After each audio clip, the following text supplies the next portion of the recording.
Hello. Today you are into a real treat. Oh man, this is one of my favorite single issues. Just legendary comic. This is Avengers Volume 1, issue 165, 35 cents, 1977.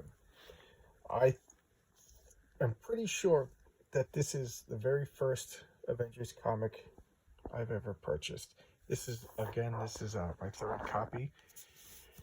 My first copy was, I don't know what happened to that. That just disappeared. Some of my early comics disappeared, and my second copy just red and red and red. It's just all beat up. It's in the box. It's like just all crinkled. And here we have the Avengers fighting Count Nefaria. Look at that corner box. That's the Vision, for those of you who've seen WandaVision. That's the Scarlet Witch right there, for those of you who've seen WandaVision. That's the Black Panther. The Wizard, Iron Man, that's Wonder Man, the Beast from the X-Men, and that is Yellow Jacket, who's also Ant-Man. Okay. Oh, skip the page. Pizzazz. Let's get some pizzazz. Now that's a splash page. That's just amazing splash page. You start. And keep in mind that this is how I was introduced to the story, so I don't know what the setup was, and there was no comic book stores at the time. You just got these off of spinner racks, so just flow with it. And Archie Goodwin is the editor, okay? James Shooter is the writer. Jeez, I didn't even know that. I guess that slipped my mind. He becomes the editor-in-chief later on. John Byrne is the penciler. Pablo Marcos, another famous inker. Then Denise Wall is the letterer. Phil Rich colors. I don't know much, but Archie Goodwin, he was another major. I just did where he edited Starman over at DC. But look at that, John Byrne, just classic superhero stuff. You know, square jawed. Look at that. Okay, 1977, second class postage. Okay. Here he is. Who's Count Nefaria, you may ask? Well, he was a mafia leader, but Marvel couldn't say mafia, so they said magia. So he was a magia leader. So think of this as like Tony Soprano given superpowers. Big speech. Look at the Beast. Look at that musculature. The Beast just comes jumping over. Count Nefaria is just arrogantly looking at it. He goes, oh yeah. He goes, I don't care. You wish he did. That's right. Count Nefaria was responsible for. He was the first villain that the new X-Men fought, and he caused Thunderbird to die, which was a big shock because it just wanted to prove to people that the new X-Men weren't fooling around. In the very second appearance of the new X-Men, one of the heroes died, and he stayed dead. And he's like, oh yeah, that incident, yeah, it didn't even matter to him, and he just swats away the Beast. So Scarlet Witch, she's all, oh my God, you know, swatched away like a nut so quickly I didn't even see it move. No matter, I must be prepared to tap my full mystic energy. And her power was she alters probabilities, and she's another one whose powers were so vaguely defined they could just be anything the writer needs. The MacGuffin ability. So she alters probability, and gravity gets canceled, and this rock takes off like a missile. Well, Wonder Man stares as he fires laser beams from his eyes. Does these powers look familiar? Super speed, super strong, heat vision. So he's firing through this rock, and he's saying it's so upsetting when my heat beams melt through your stone missile and disfigure you. And here she is just blasting. Look at the leaves and everything. Here comes Yellow Jacket. He goes flying up, and I remember these wings would vibrate really fast and send down vibrational energy, and he would zap people. Zap. So here, point blank range, zaps him, and what? Caught? That's impossible. I moved too fast. And here, Wonder Man. Wonder Man is an interesting character. He's pretty much like physically the strongest and invulnerable. But the problem is he was killed in his first appearance. He was a bad guy created by Baron Zemo. If you watch the Falcon and Winter Soldier, the Baron Zemo he was a rival for Tony Stark, Simon Industries, and gave him these superpowers, and then sent him against the Avengers to take out the the Avengers, and as payment for the powers, and he was killed because he didn't know what he was doing. He got a little too reckless. But the thing is, the energy made him immortal, so he slowly transformed it into... he's basically walking energy that looks like a human. He doesn't realize, but he's totally invulnerable. Nothing could kill him. But right now he's scared of dying again because he just says he remembers the emptiness. He slowly revived, came back, and now he joined the Avengers to make up for it. He's just super powerful, but doesn't realize it. I just thought that was interesting. So he comes out, saves the Yellow Jacket's life. That's Henry Pym. If you remember, he was Michael Douglas in the Ant-Man movie. Some ads. Get your high school diploma. You see in the same ad, so I'm not spending too much time on them. And here, I always love this because you're tough, but that just means I can swing hard. And I'm the guy who once laid out Thor in Avengers 9. That's in that box that this came from, so I could get that out. I'm new at this hero business because he's got the total redemption arc going. Even though he's like the most powerful guy on earth, he's the underdog because he's just scared and doubtful. And here he is just creaming. Just beating the crap out of Captain America. And then look what's going on. He goes, I wasn't prepared. He goes, but of course. Because I don't care. You'll surrender. I don't care. I'm all back down. I'm Wonder Man. He goes, oh, you may be the strongest mortal who ever lived. And he's like, oh. He goes, oh, except of course for me. And then blam. Just get smashed through. There's Jarvis. Jarvis was an actual butler. He runs the Avengers mansion. And here he is now. He's like, uh-oh. He got a little overconfident. He's getting scared again. He's like, I got to go out there. Get help. He goes, I may have damaged his systems. He goes, oh, no. He damaged his systems. The Vision. And here's the Vision. He got hurt by Ultron a couple of issues ago, and he's been sitting there. But at the time, I didn't know who the Vision was. I thought he was, red and laying this tube. It was kind of scary and mysterious, Thank goodness for like stores like the Pulp. I got a lot of back issues and filled in. Here is Jarvis looking at the Vision. I hope you can hear me. You've been, repairing forever. Come back. There you go. More ads. Want to buy a severed finger? It looks real. Sell some grit. I don't know what grit was. It was in every ad. I don't know anybody who sold it. I know nothing about it. So here, I when I first saw this panel as a kid, I'm like, what are they, just sitting down relaxing? But here he is. He's still dealing with Scarlet Witch sending rocks at him. And Captain America, the Beast, they're like planning, using some teamwork, and they fling the shield at him. He just plucks it right out of the air. This is how quick he is. And he's like, because I have dreamed of the day I could crumple this in my hands like foil. And here he is just trying to crush this. It's not that. What? This is the first time he's realizing he's not all powerful. He can't harm Captain America's shield. So he flings it, and the biggest chump move ever takes out the Black Panther. Boom. T'Challa. Boom. Black Panther's just taken out. He's like, all right, I got to go talk to the scientist that gave me the powers. He told me I'd be invincible, so I'm going to end this. And he just grabs the building, starts ripping it out. He goes, stop. He stopped a 40-story building. Stop, everybody run. He's telling civilians to run. He covers the whole street. So he's like, I'll take care of this. And I love that. I drew this over and over and over again. You could just see the weight. Look at this.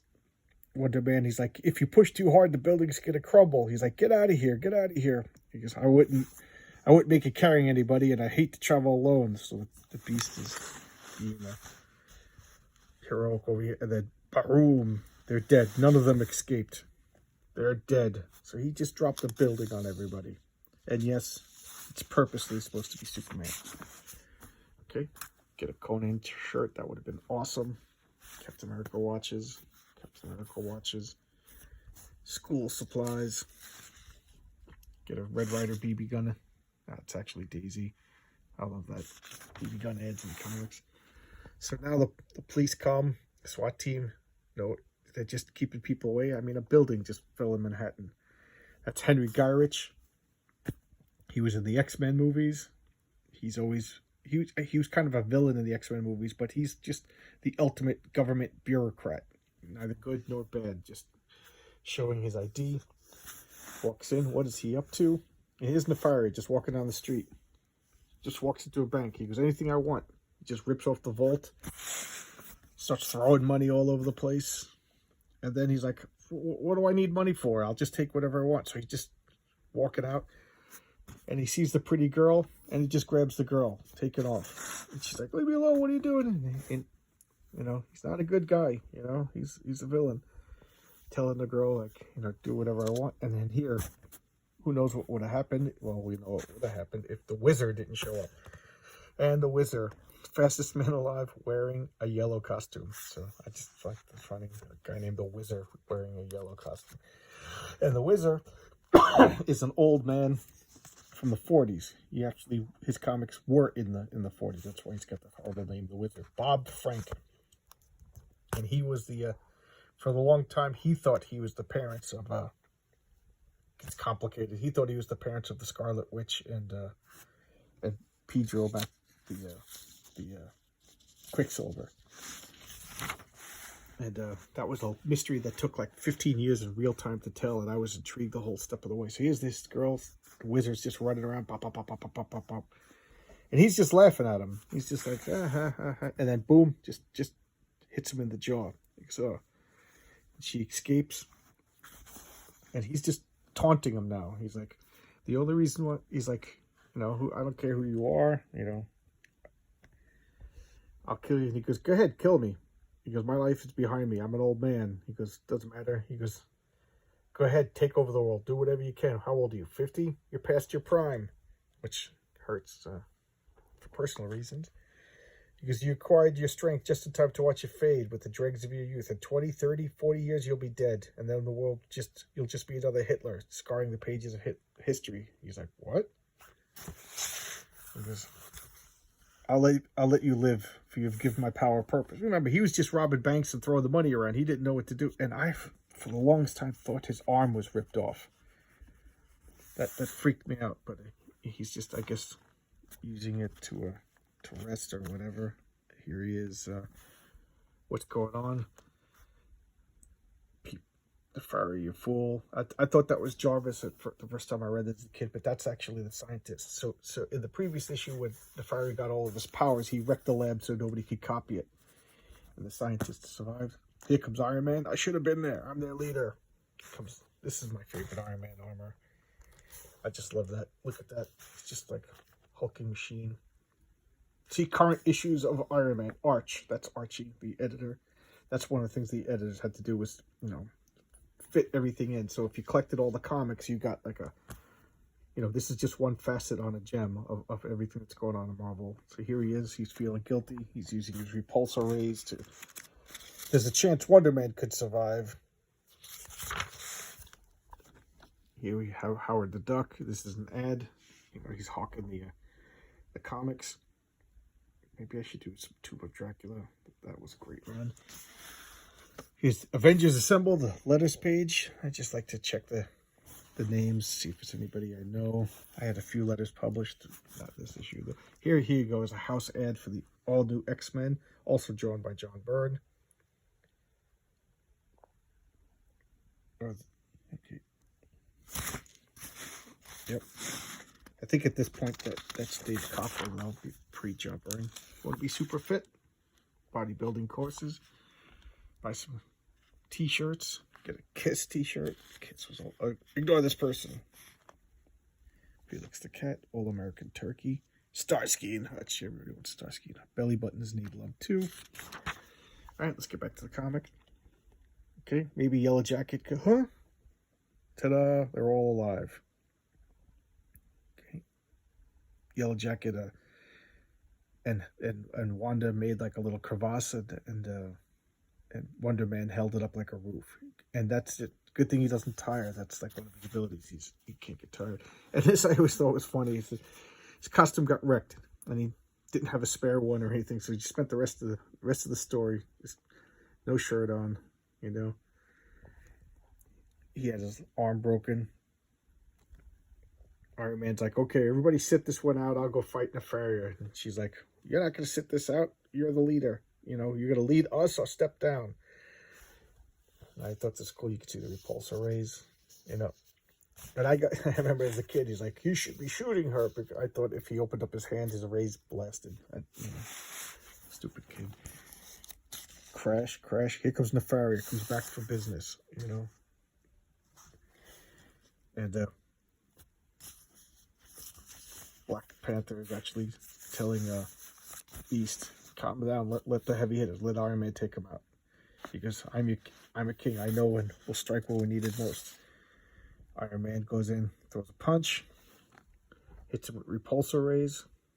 Ah, man, I just love this, that panel. I love that. That's another panel that I just drew over and over again. Okay, shoots the laser beams. Have to avoid those deadly laser beams here. Straw, Slim Jims. Now the Beast jumps on. Black Panther goes in, goes for a hit. I always love the lines on the gloves. And also note that the Black Panther is blue because of the limited coloring. If they had made him actually black, then you wouldn't see any details. He would just look like a smudge. That was just because of the limited printing process at the time. The Beast was originally supposed to be black also, and the first time he was in furry form, he was black, and it was hard to tell what he looked like. So then they referenced that he actually is blue, but he's supposed to be black. You know, the costume is black, but it's so shiny and everything like that. That's why all the like Superman had blue hair in those days. And here he is, just unceremoniously takes out the Beast and Black Panther. That is a picture I drew over and over again. You know, I thought that was so cool. And here she is, knocking a building on him. And he just uses his super speed, punches her, punches Yellow Jacket, punches Captain America before they could even react, takes them all out. There's another panel. I drew that over and over and over again. That was like the definitive Iron Man pose for me. He's picking up debris. And the legs I always thought was weird. Like he just ran out of steam while drawing the legs. And boom. That just looks like it hurts. Boom. Nefaria. And now toe to toe. I drew that over and over again as a kid. Of course, not as good. Just look at that. Just two Titans. And then he just, boom, takes out Iron Man. And here he is. He's been hesitating. I've been watching, afraid. I failed. I failed the Avengers. You know. We go to Marvel Bolton. This right here, one of the greatest comics ever. Marvel 2-in-1 Annual 2. Thing vs. Spider-Man. This is Thanos. This is the Infinity Stone storyline. That is, oh my God, that's so good. I definitely got to dig that out. That's right here in this box right here. I should dig that out. And here he is, Spider-Man, taking out the Vulture, tricking him with Hostess cupcakes. That would beat me. Here he is, boom, punch, thwack, punch. You know, go to toe to toe, and then Wonder Man can't last longer. Captain America, Yellow Jacket. He runs away. He's like, what? Yellow Jacket's being a coward. And then he just punches Wonder Man into Captain America. Captain America really didn't do anything this whole issue. And he's like, finally, because I need to talk to Thor. He's the only one. Thor, I got to force him to give me the power of immortality. And then lightning? My God, thou hast dared much, villain. And look at that. Talk about a cliffhanger. Thor shows up. And verily thine hour of judgment hath come. Thor! Look at the fear in his face. And that is the greatest cliffhanger of all time. The Day of the Godslayer. The third and final chapter of the most fear-fraught saga ever. You know, so I'm not joking. It took me 77. It took me almost 10 years before I got Avengers 166, because at this point I was picking them up at the newsstand. That cliff, I was like, what's happening? And my friend Mike, me and Mike as kids, we must have sat and poured over this comic over and over and over again. And he got the sequel before I did, and I remember it was the art was different because it was George Perez, so it was slightly different. And I'll definitely break it out and show you how the story ends, but the slight difference in the art, and then nothing could lead up to what I built it over in my head. So of course I was a little disappointed, but now as an adult, when I have read this over again, I could just enjoy it. What happened before this was Count Nefaria captured the Living Laser, the Whirlwind, and the original Power Man, a lame villain, and the scientists stole their powers and amplified them to like 100 times and siphoned the ball into Nefaria. And then you find out that he was immortal because he also had 100 times their lifespans and all their energy, but he didn't know that, so he goes after Thor to steal his immortality, and we'll see what happens. But this is my first Avengers comic. Man, what a comic! I was hooked. I've been collecting the Avengers ever since, with the exception of the past 5 years. Past 5 years, I haven't gotten any Marvel or DC comics. It's just I don't want to get into it, but I haven't bought any Marvel or DC in 5 years. Okay, here we go. This is the Avengers 165. My single favorite Avengers comic of all time.